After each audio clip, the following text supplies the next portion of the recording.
नमस्कार दोस्तों, पीसीएस पाठशाला में आप सभी का स्वागत है। देखिए दोस्तों, परीक्षा मंथन 2021 की करंट अफेयर की सीरीज चल रही है और यह परीक्षा मंथन का करंट अफेयर की सीरीज है 2021 की।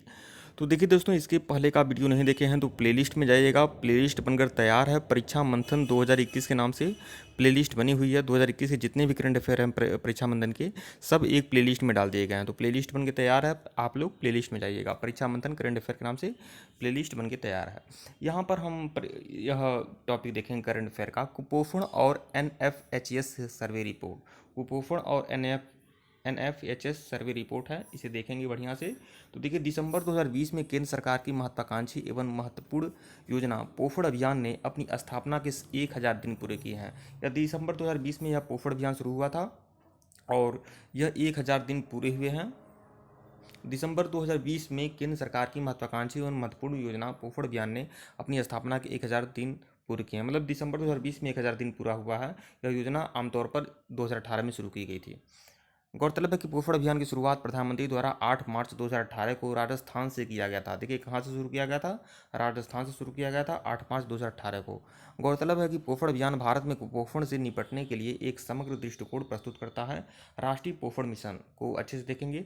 भारत सरकार द्वारा वर्ष 2018 में यह कार्यक्रम शुरू किया गया था, जिसका उद्देश्य बच्चों, गर्भवती महिलाओं, स्तनपान कराने वाली माताओं के लिए पोषण संबंधी परिणामों में सुधार करना था। ध्यातव्य है कि राष्ट्रीय पोषण मिशन नीति आयोग द्वारा तैयार की गई राष्ट्रीय पोषण रणनीति द्वारा समर्थित इस रणनीति का उद्देश्य वर्ष 2022 तक भारत को कुपोषण मुक्त करना है। देखिए, 2018 में शुरू किया गया था, 8 मार्च 2018 को शुरू किया गया था यह पोषण अभियान राजस्थान से, और यह 2022 तक भारत को कुपोषण मुक्त करना है। 2022 तक टारगेट है, 2022 तक भारत को कुपोषण मुक्त करना है। लक्ष्य क्या है? तो देखिए, इसका उद्देश्य स्टंटिंग, अल्पपोषण, एनीमिया, छोटे बच्चों, महिलाओं या किशोर लड़कियों के बीच होता है एनीमिया। छोटे बच्चे और महिलाओं और किशोर लड़कियों के बीच एनीमिया रोग होता है। इसका उद्देश्य स्टंटिंग, अल्पपोषण, एनीमिया और जन्म के समय कम वजन को क्रमशः 2%, 2%, 3% और 2% प्रतिवर्ष करना है। एनीमिया एक ऐसा रोग होता है जब खून की कमी होती है तो एनीमिया रोग होता है। मिशन मोड में कुपोषण की समस्या का समाधान करना है। कुल लागत का 50% विश्व बैंक एवं अन्य बहुपक्षीय विकास बैंकों द्वारा दिया जा रहा है। जितना भी पोषण मिशन में जितने भी खर्च आ रहा है उसका 50% विश्व बैंक दे रहा है, वह अन्य बहुपक्षीय विकास बैंकों द्वारा दिया जा रहा है, जबकि शेष 50% केंद्रीय बजटीय समर्थन के माध्यम से दिया जा रहा है।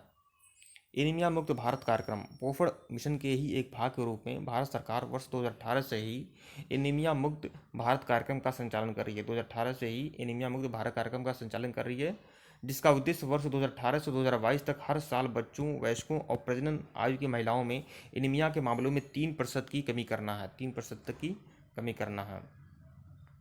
गौरतलब है कि आयरन फोलिक एसिड की गोलियां और डी वार्मिंग इसके मुख्य उपाय हैं। वह एनीमिया रोग के जो मुख्य उपाय हैं क्या हैं? आयरन फोलिक एसिड की गोलियां और डी वार्मिंग, यह इसके मुख्य उपाय हैं। गौरतलब है कि अक्टूबर 2020 में जारी एनीमिया मुक्त भारत सूचकांक में हरियाणा शीर्ष पर है। देखिए, हरियाणा इसमें बहुत ही बेहतर प्रदर्शन किया है और एनीमिया मुक्त भारत सूचकांक में सबसे शीर्ष पे कौन सा राज्य है? तो वह है हरियाणा। ध्यान में रखिएगा। स्वास्थ्य एवं परिवार कल्याण मंत्रालय द्वारा एनीमिया मुक्त भारत सूचकांक जारी किया गया, जिसमें हरियाणा 46.7 सूचकांक के साथ शीर्ष पे है। भारत में कुपोषण संबंधी रिपोर्ट है। तो भारत में कुपोषण की समस्या नई नहीं है। देखिए, आमतौर पर कुपोषण की समस्या से जो प्रभावित राज्य होते हैं, बीमारू राज्य होते हैं, बिहार होता है, उड़ीसा होता है, राजस्थान आदि राज्य होता है, उत्तर प्रदेश होता है, मध्य प्रदेश भी होता है। राष्ट्रीय पोषण स्वास्थ्य सर्वेक्षण, तो देखिए, भारत में कुपोषण की समस्या नई नहीं है। हालांकि भारत सरकार ने कुपोषण से लड़ने के लिए कई कदम उठाए हैं, पर भारत में यह अभी भी चिंता का विषय बना हुआ है। दिसंबर 2020 में राष्ट्रीय पोषण स्वास्थ्य सर्वेक्षण का 5वां संस्करण जारी किया गया, जो कुपोषण की चिंताजनक तस्वीर प्रस्तुत करता है। गौरतलब है कि आंकड़े कोरोना महामारी के पहले की तस्वीर प्रस्तुत करते हैं। इसके कुछ महत्वपूर्ण बिंदु निम्नलिखित हैं। तो देखिए, क्या है महत्वपूर्ण बिंदु? तो चाइल्ड स्टैंडिंग में वृद्धि। चाइल्ड स्टैंडिंग से तात्पर्य ऐसे बच्चों के समूह से है जो 5 वर्ष से कम उम्र के हैं तथा जिनकी लंबाई आयु के अनुपात में कम होती है।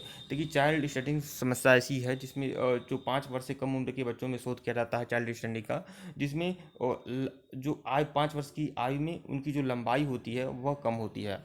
गौरतलब है कि स्टैंडिंग किसी भी अन्य कारक की तुलना में एक बच्चे के संज्ञानात्मक एवं शारीरिक विकास पर लंबे समय तक प्रतिकूल प्रभाव डालता है। तेलंगाना, गुजरात, केरल, महाराष्ट्र और पश्चिम बंगाल आदि राज्यों में चाइल्ड स्टैंडिंग का उच्च स्तर देखा गया है।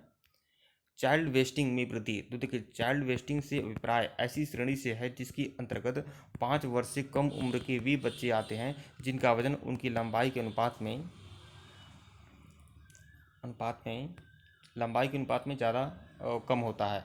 भारत में हमेशा चाइल्ड वेस्टिंग का उच्च, देखिए चाइल्ड स्टैंडिंग तो वह होता है जिसमें लंबाई कम होती है और उम्र के हिसाब से, और चाइल्ड वेस्टिंग वह होता है जिसमें उम्र के हिसाब से वजन कम होता है। भारत में हमेशा चाइल्ड वेस्टिंग का उच्च स्तर रहा है। रिपोर्ट के अनुसार तेलंगाना, केरल, बिहार, असम एवं जम्मू कश्मीर में वृद्धि देखी गई है तथा महाराष्ट्र, पश्चिम बंगाल में स्थिरता देखी गई है। कम वजन वाले बच्चों की हिस्सेदारी, तो कम वजन वाले बच्चों के अनुपात में गुजरात, महाराष्ट्र, पश्चिम बंगाल, तेलंगाना, असम और केरल जैसे बड़े राज्यों में वृद्धि होती है। देखिए दोस्तों, इसके पहले का वीडियो नहीं देखे हैं तो प्लेलिस्ट में जाइएगा, परीक्षा मंथन 2021 के नाम से प्लेलिस्ट बनी हुई है। और अगर यह पीडीएफ प्राप्त करना है तो डिस्क्रिप्शन में लिंक है टेलीग्राम का, टेलीग्राम बिल्कुल ज्वाइन करिएगा। बहुत सारे पीडीएफ आपको टेलीग्राम में मिलते रहते हैं, बिल्कुल ज्वाइन कर लीजिएगा। और यूपीपी से 2021 की टेस्ट सीरीज चल रही है, आप लोग उसको जरूर सब्सक्राइब करिएगा, बिल्कुल देखिएगा। यूपीपी से 2021 के नाम से टेस्ट सीरीज चल रही है। ठीक है दोस्तों, आगे देखिएगा बाल मृत्यु दर। तो नवजात शिशु मृत्यु दर, जीवित जन्मे शिशुओं में 1 वर्ष या उससे कम उम्र में मरने वाले शिशुओं की संख्या और 5 वर्ष से कम आयु वाले बच्चों में मृत्यु दर लगभग स्थिर बनी होती है। तो यह सब है, तो यह आप लोग देख सकते हैं। यह इतना इंपॉर्टेंट नहीं है लेकिन यह सब है। ठीक है दोस्तों, वीडियो को लाइक और चैनल को सब्सक्राइब करिएगा। डिस्क्रिप्शन में लिंक टेलीग्राम का है, टेलीग्राम को बिल्कुल सब्सक्राइब करिए और टेलीग्राम को बिल्कुल ज्वाइन करिएगा। ज्वाइन कर लेंगे तो यह पीडीएफ आपको टेलीग्राम में मिल जाएगा और भी बहुत सारे मटेरियल टेलीग्राम में मिलते रहते हैं। और इसके पहले का वीडियो नहीं देखे हैं तो प्लेलिस्ट में जाइएगा, परीक्षा मंथन 2021 के नाम से एक प्लेलिस्ट बनी हुई है। धन्यवाद आप लोग को।